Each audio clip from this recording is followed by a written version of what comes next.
At this place in history, we're on Highland Avenue in Danville with Steve Perkins, the executive director of the Vermont Historical Society. Steve, people can likely figure out that this house up the hill from us is what brings us here this week, but why does it do that? Yes, Mike. So that was the home of a beloved member of the Danville community, Addison Webster Preston.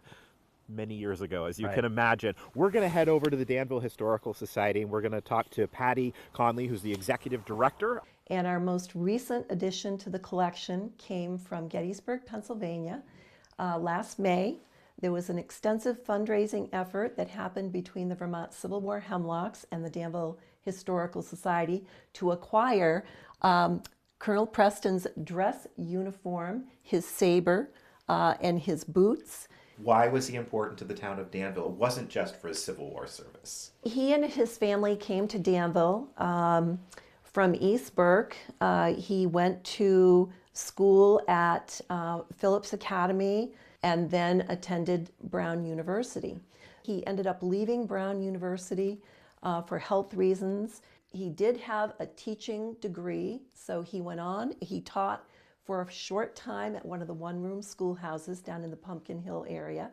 And then he went on to be superintendent of schools of Phillips Academy. And Phillips Academy was the precursor of Danville High School. He was a cavalry officer. He was in the 1st Vermont Cavalry, and he was breveted in as a captain, likely because of his prior education.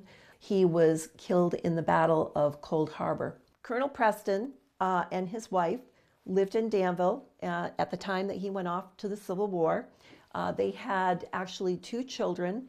The first was a daughter named Willametta, and she also went on to be an educator. And after he was killed, she eventually donated some of the artifacts that we have in our collection. She actually put them on loan to the Fairbanks Museum in St. Johnsbury. And at that point in time, the Danville Historical Society was not in existence. So eventually, after she passed, she ended up moving to California.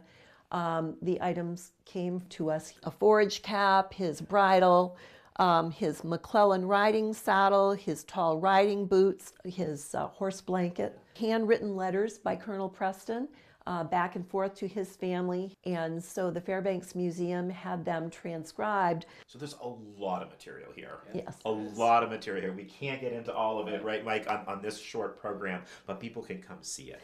How can they visit this and learn more about him? They can come to the Danville Historical Society anytime here on Hill Street in our Little Red Cape.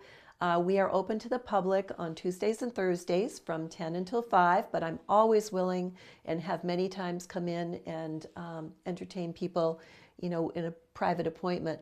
We are online at danvillevthistorical.org, and we also have a Facebook page.